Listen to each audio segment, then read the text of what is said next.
दोस्तों नमस्कार, मैं संदीप कुमार आज के वीडियो में आप सबों को स्वागत करता हूं। तो आज का हमारा वीडियो प्रैक्टिकल पर आधारित प्रवाह मानचित्र पर आधारित वीडियो होगा दोस्तों, अर्थात फ्लो मैप यानी बहने की गति से संबंधित जो है इस मानचित्र में आपको दिखाया जाएगा। तो यही हम फ्लो मैप के आधार पर जो है सोचा कि कुछ महत्वपूर्ण जो बातें इसमें समाहित है उसे मैं आपके सामने रख दूं। तो ध्यानपूर्वक देखेंगे, बनाने से पहले महत्वपूर्ण बिंदुओं पर चर्चा कर देना चाह रहा हूं। ये बोर्ड पर भी मैं लिख दिया हूं, तो इसे समझने की आवश्यकता है आपको। किताब में भी आपको मिलेगा लिखा हुआ, लेकिन आपको समझना है कि आखिर प्रवाह मानचित्र जो है हम बनाएंगे तो कैसे बनाएंगे और किन किन का जो है प्रवाह मानचित्र बनेगा। तो ये यहाँ देखते हैं प्रवाह मानचित्र जो है प्रवाह मानचित्र गति का बोध कराता है। क्या चीज का बोध कराता है? ये हमारा गति का बोध कराता है, नंबर 1। और प्रवाह मानचित्र को कई नामों से जाना जाता है। तो यहाँ जो है प्रवाह मानचित्र तो हमने देखा, प्रवाह मानचित्र को गति चित्र भी कहते हैं या गतिशील मानचित्र के नाम से जाना जाता है। दो बातें आ गई, प्रवाह मानचित्र को गति चित्र या गतिशील मानचित्र कहते हैं। और इस प्रवाह मानचित्र के तहत इसमें मुख्य रूप से बसों को, रेलों को और अन्य परिवहन के साधनों की गति को इसमें प्रदर्शित किया जाता है। क्या क्या? बसों को, रेलों को, रेलगाड़ियों और परिवहन के अन्य साधन जो होते हैं उन सभी के साधनों की जो गति होती है, आवागमन आने जाने का जो है कितना बार आया कितना बार गया, उसका जो है गति को जो है इसमें दिखाया जाता है। और ये प्रयोग किसके लिए किया जाता है? ये मुख्य रूप से प्रवाह मानचित्र में जो प्रयोग जो होता है मनुष्यों एवं वस्तुओं की गति के लिए। ठीक है, बस का परिचालन होगा, रेल का परिचालन होगा, परिवहन का परिचालन होगा। इसमें क्या है, फिर जो प्रयोग में हो रहा है हमारा उसको देखना है कि मनुष्यों एवं वस्तुओं की गति के साथ साथ नदियों एवं नहरों, क्या है, नदियों एवं नहरों में जल प्रवाह को दर्शाने के लिए प्रवाह मानचित्र बनाया जाता है। समझ में आ गई होगी बातें? ठीक है। अब है कि प्रवाह मानचित्र जो बनता है उसका मुख्य रूप से दो तथ्य हैं। दो तथ्य कौन कौन है? पहला हमारा है गति की दिशा, पहला हमारा क्या है? गति की दिशा। और दूसरा जो है हमारा वाहनों, मनुष्यों अथवा वस्तुओं की एक स्थान से दूसरे स्थान तक जाने की मात्रा को जो है इसमें जो है दिखाया जाता है। यह हमारा महत्वपूर्ण तथ्य हुआ। अब प्रवाह मानचित्र के थोड़ा सा रचना विधि पर मैं चर्चा कर देता हूं कि ये जो है बनेगा तो कैसे बनेगा, कैसे कैसे जो है हमको किन किन माध्यमों से बनाना होगा। तो रचना विधि में देखते हैं हम लोग, समझाने का प्रयास कर रहा हूं ताकि आपको समझने में किसी प्रकार से परेशानी नहीं हो। बिल्कुल मैं एक एक बिंदु पर चर्चा करके आपके सामने जो है रख रहा हूं। तो क्या है रचना विधि? जब हम बनाएंगे सबसे पहले जिस क्षेत्र का हम मानचित्र बनाने जा रहे हैं, क्या चीज का? प्रवाह मानचित्र को तैयार करने जा रहे हैं, उसे तैयार करने के लिए क्या करेंगे? एक उसका रेखा मानचित्र को सबसे पहले बनाएंगे। उस पर जो है हमारा सड़कों का, रेलों का और परिवहन मार्गों के से संबंधित होगा और उसके महत्वपूर्ण जो केंद्र होंगे वो हमारा अंकित होगा। स्पष्ट हो गया होगा आपको? अब क्या है कि ये हमारा रचना विधि का नंबर 1 हो गया।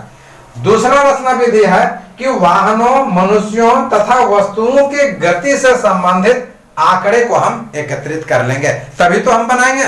आखिर हमारे पास आंकड़ा होगा तब तो। इसके बाद में और भी देखेंगे हम लोग। तो क्या है कि वाहनों, मनुष्यों अथवा वस्तुओं की गति संबंधी आंकड़ों को हम एकत्रित करते हैं। और फिर रचना विधि का तीसरा नियम में हम देखते हैं, तीसरा रचना विधि में, कि वाहनों, मनुष्यों तथा वस्तुओं की मात्रा को प्रदर्शित करने के लिए एक क्या करते हैं? एक उपयुक्त मापनी लेते हैं, उपयुक्त स्केल को बनाते हैं। और इस स्केल के माध्यम से क्या कहते हैं? परिवहन मार्ग पर चलने वाले, जो परिवहन मार्ग पर, सड़क मार्ग पर या यातायात के अन्य साधनों पर जो चलने वाले वाहनों की संख्या होती है उसे दिखाया जाता है। और वो दिखाने का जो काम होता है वो क्या होता है, मोटे परिवहन मार्ग। ये जो है हम दिखाएंगे आपको मोटा इस प्रकार से, या जो है हम पतला जो है हम इस प्रकार से दिखलाएंगे। तो मोटे परिवहन मार्ग को रिबंड के नाम से जाना जाता है। क्या नाम से जाना जाता है, रिबंड के नाम से जाना जाता है। और यही रिबंड के माध्यम से, यही इसी का मोटा या पतला करके जो है वाहनों, मनुष्यों या वस्तुओं के गति संबंधी आंकड़े जो हमारा एकत्रित होता है, उस पर जो है परिवहन मार्ग जो वाहन की संख्या जो चलती है उसे मोटे परिवहन मार्ग अर्थात रिबंड के माध्यम से मोटा या पतला करके हम लोग दिखाते हैं। हमने परिवहन मानचित्र क्या है, परिवहन मानचित्र के रचना विधि को देखा। तो अब इसका लाभ को बतला दे रहा हूं, इसके बाद में इसके बाधा को मैं बतला दूंगा। तो इसका लाभ क्या है कि परिवहन की दृष्टि से यदि देखा जाए तो परिवहन मार्गों तथा परिवहन के मुख्य केंद्रों को अंकित करने में इससे क्या होता है, मदद मिलती है, सहायता मिलता है कि परिवहन मार्ग और परिवहन के जो मुख्य केंद्र है उसे अंकित किया जाता है वो परिवहन मानचित्र के माध्यम से। और जिस स्थान पर आकर के बहुत सारे परिवहन मार्ग आपस में मिल जाते हैं, ठीक है, जिस जगह पर बहुत सारे परिवहन मार्ग आपस में आकर के मिल जाते हैं, तो ये हमारा मेलन स्थल जो होता है वो मार्ग संगम कहलाता है, या नहीं तो इसे केंद्र बिंदु के नाम से भी आप जान सकते हैं। क्या कहेंगे इसको, मार्ग संगम या केंद्र बिंदु। और अंग्रेजी में आप इसे कहें तो नोड्स के नाम से जाना जाता है। किस नाम से, नोड्स के नाम से। ये हमारा पहला लाभ हो गया, हम प्रवाह मानचित्र बना रहे हैं उसका पहला। दूसरा हम देख रहे हैं कि प्रवाह आरेख से महत्वपूर्ण जो मार्ग संगम हुआ जिसकी चर्चा हमने किया, तो मार्ग संगम केंद्रों के प्रभाव प्रदेशों का सही से निर्धारण हो जाता है कि किस तरफ से जो है कौन सी गाड़ियां आ रही है, कौन सी बसें आ रही हैं, ये जो है इसका निर्धारण हो जाता है। और तीसरा जो हम देखते हैं कि वस्तुओं का परिवहन दिखाने वाले, ठीक है, वस्तुओं का जो हमारा परिवहन दिखाने वाले प्रवाह मानचित्र में जो है परिवहन मार्गों का वस्तुओं के प्रकार एवं मात्रा के आधार पर जो है उसके उप विभाग किए जाते हैं। जहां जो ज्यादा गाड़ियां जाएंगी, हम यहाँ पर जब बतलाएंगे इसका मैप बनाएंगे तब स्पष्ट होगा आपको। जहां ज्यादा गाड़ियां जाएंगे उसका जो है मोटा लकीर होगा, जो कम गाड़ियां जाएंगी जिस जगह में वहां पतला लकीर होगा। तो वही जो है कह रहा है कि इसके उप विभाग होंगे, और इसलिए उप विभाग होंगे ताकि परिवहन चित्र जो है स्पष्ट रूप से दिख सके, स्पष्ट रूप से बन सके। अब इसके बाद जो है थोड़ा सा बाधा पर चर्चा करते हैं। अब प्रवाह मानचित्र के बाधा को देखते हैं कि आखिर कौन सी बाधाएं हैं कि प्रवाह मानचित्र में जो है कठिनाई पहुंचाता है। तो प्रवाह मानचित्र में सबसे बड़ी बाधा ये कह सकते हैं कि इसका जो है उपयुक्त जो है आंकड़े नहीं मिल पाते हैं जिससे प्रवाह मानचित्र को बनाया जाए। फिर भी संयुक्त राज्य अमेरिका, कनाडा, ब्रिटेन, रूस जैसे उन्नतशील देशों का जो है आंकड़ा पर्याप्त रूप में उपलब्ध हो जाते हैं, लेकिन अन्य जगहों का नहीं हो पाता है, तो ये परेशानी होती है। फिर क्या है कि संयुक्त राज्य अमेरिका, कनाडा में महान झील, ठीक है, संयुक्त राज्य अमेरिका और कनाडा में क्या है, महान झीलों एवं सेंट लॉरेंस, महान झीलों एवं सेंट लॉरेंस के जलमार्ग तथा कनाडा और प्रशांत महासागर के रेल मार्ग का जो है मानचित्र बनाने के लिए जो है ये प्रवाह मानचित्र का आंकड़ा प्रस्तुत होता है। तो ये हमारा जो है बाधा था। तो हमने देखा कि प्रवाह मानचित्र क्या था, उसके रचना विधि को, उसका लाभ को, और अंत में उसके बाधा को भी मैंने आपके पास रखा। अब जो है मैं प्रवाह मानचित्र से संबंधित आपके सामने क्वेश्चन लेकर के आ रहा हूं और मैं आपके सामने रखूंगा। आप बिल्कुल सरसरी निगाह से देखेंगे, क्वेश्चन के आधार पर जो है हमारा प्रवाह मानचित्र बनेगा। अब जो है प्रवाह मानचित्र फ्लो मैप पर आधारित मैं ट्रैफिक फ्लो चार्ट को आपके सामने रखने जा रहा हूं। तो पहले जो है आपके सामने मैं क्वेश्चन को रख रहा हूं, फिर जो है आपको बतलाऊंगा कि कैसे बनता है। तो क्वेश्चन क्या है हमारा, किसी स्थान का यानी कि किसी स्थान X से विभिन्न स्थानों की ओर जाने वाली बसों की संख्या, उसकी दिशा, क्या क्या है, एक स्थान से विभिन्न स्थानों की ओर जाने वाली बसों की संख्या, उसकी दिशा तथा उसकी दूरी जो है ये निम्न तालिका में दिया गया हुआ है। और इस तालिका की सहायता से जो है हमें क्या बनाना है, यातायात प्रवाह आरेख, ट्रैफिक फ्लो डायग्राम या ट्रैफिक फ्लो चार्ट बनाना है। तो क्या है हमारा क्वेश्चन में, यहाँ स्थान दिया हुआ है, फिर जो है हमारा प्रतिदिन बसों की संख्या, फिर दिशा है और दूरी जो है हमारा किलोमीटर में दिया हुआ। तो स्थान जो आप देखें जो है ABCDEFGH तक दिया हुआ है दोस्तों, और वहीं प्रतिदिन बसों की संख्या जो है हमारा 21, 11, 72, 31, 106, 101, 47 और 9 दिया हुआ है। और दिशा में देखेंगे एन जो है, एन हमारा नॉर्थ को इंडिकेट कर रहा है और नॉर्थ ईस्ट हो जाएगा इसमें, फिर हमारा ईस्ट होगा, साउथ ईस्ट होगा, साउथ होगा, साउथ वेस्ट, वेस्ट और नॉर्थ वेस्ट होगा। और इसमें जो दूरी दिया हुआ है ये हमारा 52, 15, 35, 12, 58, 20, 32, 45 किलोमीटर में दिया हुआ है। अब हम जो है इस पर बनाते हैं, हम मैप को बनाते हैं दोस्तों। अब ट्रैफिक फ्लो चार्ट के ये क्वेश्चन के आधार पर जो है हमारा पूरा जो है एक ग्राफ बनेगा। ध्यान से देखेंगे आप लोग, ये डायग्राम आपको बनाने के लिए मैं बोर्ड पर सारे चीजों को एक बार रख दिया हूं ताकि आपका समय बचे। मैंने इसलिए बोर्ड पर पूरे चीजों को एक साथ रख दिया है ताकि समय बचे। यदि मैं लिखते जाता, समझाते जाता तो बहुत समय लगेगा, इसलिए मैंने सारी बातों को पुटअप कर दिया बोर्ड पर और आपके सामने रख रहा हूं। तो ये बनाने के पहले क्या है, ये क्वेश्चन को देखेंगे जिस पर जो है आप नजर देख डाल रहे होंगे। यहाँ है कि स्थान, प्रतिदिन बसों की संख्या, दिशा और दूरी जो है हमारा किलोमीटर में। यहाँ सबसे पहले क्या करेंगे कि हम जो है 1 सेंटीमीटर बराबर 10 किलोमीटर अंकित करेंगे और एक स्केल बना लेंगे। ठीक है, यहाँ देख रहे हैं कि सबसे ज्यादा किलोमीटर में हमारा जो है 58 है, तो इसलिए उसी हिसाब से जो है हम स्केल को बनाएंगे। तो हमने जो है यहाँ 0 से 10, 20, 30, 40, 50 किलोमीटर में जो है हमने एक स्केल बना दिया है।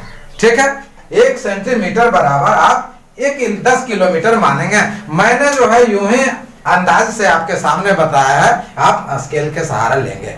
और उसके बाद क्या, सबसे पहले यहाँ नॉर्थ बिंदु को आप इंडिकेट करेंगे, उत्तर की दिशा को, इसलिए हमने एरो का चिन्ह दिया है। यहाँ आप देख रहे होंगे कि इसे बनाने के पहले ऐसा नहीं कि सोच रहे होंगे कि सर बना दिए उतार देते हैं जल्दी से मेरा काम हो गया, तो नहीं, ये बनाने के पहले क्या करना होगा आपको कि यहाँ बसों की संख्या को हमने दर्शाया है।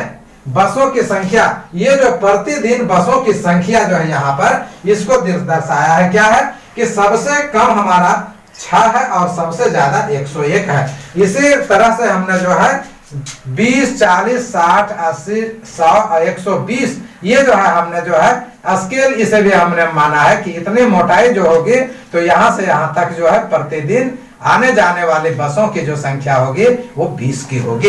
इसी प्रकार से जो है फिर 40 का जो है इतना से इतना तक की मोटाई होगी, इतना से इतना तक का 60 का, यहाँ से इतना मोटाई 80, यहाँ से जो है 100 का और यहाँ से जो हमारा 120 का जो होगा ये बसों की संख्या होगी दोस्तों। यहाँ हमने बना दिया, यहाँ तक आपको समझ में आ गया होगा। अब क्या करते हैं कि सबसे पहले क्या है, यहाँ पर आप देख रहे होंगे कि एक स्थान से, किसी स्थान X से विभिन्न स्थानों की ओर जाने वाले बसों की संख्या को और उसकी दिशा और उसकी दूरी को दर्शाना है। तो यही हमने जो है एक गोल जो है हमने X को मान दिया यहाँ। ठीक है, यहां से X जो है, यहाँ आप देख रहे होंगे कि दिशा है, तो N, NE, E, SE, SW, W, NE, उत्तर, दक्षिण, पूरब, पश्चिम, और ये जो है हमारा उत्तर पश्चिम, उत्तर पूरब, दक्षिण पश्चिम, दक्षिण पूरब, यही है इंडिकेट किया हुआ है यहाँ पर जो अंग्रेजी में दिया हुआ है। अब क्या करना है आपको कि यहाँ जो देख रहे हैं कि A में जो है,